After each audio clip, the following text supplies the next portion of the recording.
This past week I was traveling, as many of you know. I was planning to be back Tuesday or Wednesday. I had to be in Canada for meetings. But an unexpected meeting came up. U.S. Senator Rand Paul from Kentucky recently made some public statements about competition policy and technology companies that were relevant to the work we do. And an opportunity came up to meet with him. So let me tell you about the meeting we had with him Thursday morning. Rand Paul is not your typical politician. Typically, a Democratic politician will follow whatever is on the Democratic Party platform without thinking, just do whatever the party stands for. Same on the Republican side. Not Rand Paul. He doesn't just do things without thinking. He is an independent thinker. He thinks for himself and has a view on everything that he's thought about, researched, and believes through and through. In the 30-minute, 40-minute meeting that we had, besides for the issue that we came to talk about, he covered an array of topics, from the SNAP program to WIC, what types of food should be covered and whether that was contributing to the obesity problem, and COVID, masking guidelines, 6 feet versus 50 feet, cloth masks, N95, plexiglass, immigration, China. He's got an opinion on everything. He doesn't just do things. He thinks for himself. Now, all of us are also members of a party, members of Klal Yisrael. We have a set of core views, Torah and mitzvahs, things that we all believe and do. But too often,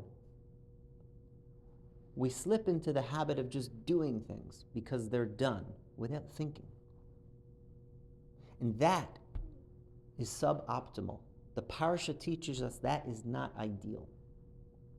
The person brings bikurim, comes to the Beis HaMikdash and proclaims, Lo avarti mi mitzvaysecha.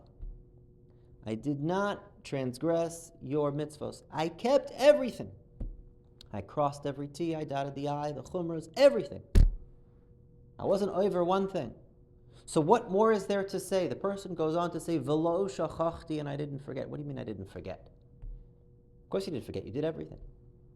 V'lo shachachti means I wasn't just doing things without my head being involved, without thinking about what I was doing, without demeaning, just doing things because other people do them. I was fully involved, I was fully integrated with my head, my heart. I'm putting on tefillin. Why am I putting on tefillin? What does it mean that there's a creator of the world and I'm bringing godliness into life all around me? And I have tefillin on my head to govern my thoughts and on my arm to govern my actions. And that is a characteristic that defines the Baal Simcha, the Adler family. I was speaking this week with Avi Adler, Rachel Adler, Rafi Adler. And Avi mentioned to me something about the relationship with their children, because I was commenting, and you can all see it here. The children have a certain peace, a certain comfort. They're thoughtful. They're comfortable with themselves and the world around them. They have this open, warm, supportive relationship with their parents. And Avi told me, he said, we talk a lot at home. We encourage the kids to ask questions, and we have dialogue about it with them. How the challenges that we're all dealing with, how to navigate the 21st century in Western society as a frum Jew living with Torah's emes. Because we don't want them to just be doing things, we want them to be thinking. Mamish what it says in this week's parsha, V'lo shachachti. And I think that's why you see this contentment on their faces.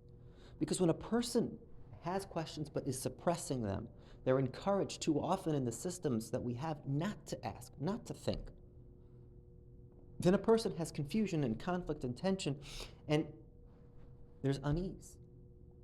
And the pasuk teaches us the gadlus, how important it is to be serving Hashem besimcha. The Toichacha says, Tachas, that you went to Galus because Meroiv Kol, you had everything, you were in Eretz Yisrael, you were on top of the world, and still you couldn't serve Hashem besimcha, so you go to Galus.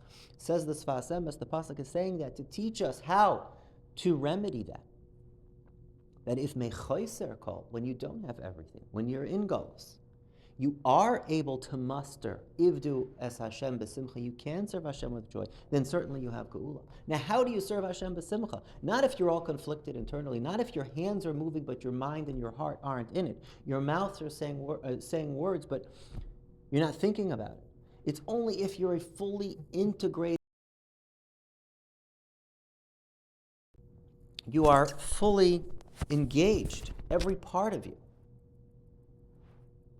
Your hands, your mouth, your heart, your head. You're a thinking person, asking questions. You're v'loi shachachti. It's a prerequisite to simcha, to ivdu es Hashem b'simcha, is that I'm not just a lo avarti mitzvosecha, but I'm a v'loi shachachti.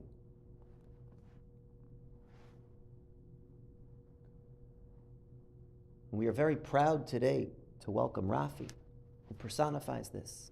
I've had the opportunity to learn with him. He's thoughtful, he's thinking, he's asking questions, he's v'loi shachachti, he's living fully integrated. That's, you see it with Rand Paul and Lahavdil, you see it with them.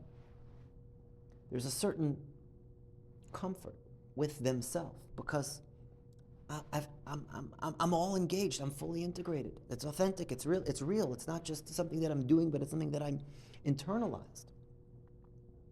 And we're so proud to welcome Rafi to take his rightful place today among our party, among our people. And we look forward to seeing the unique letter that he's going to contribute. He has his unique take. What speaks uniquely to him?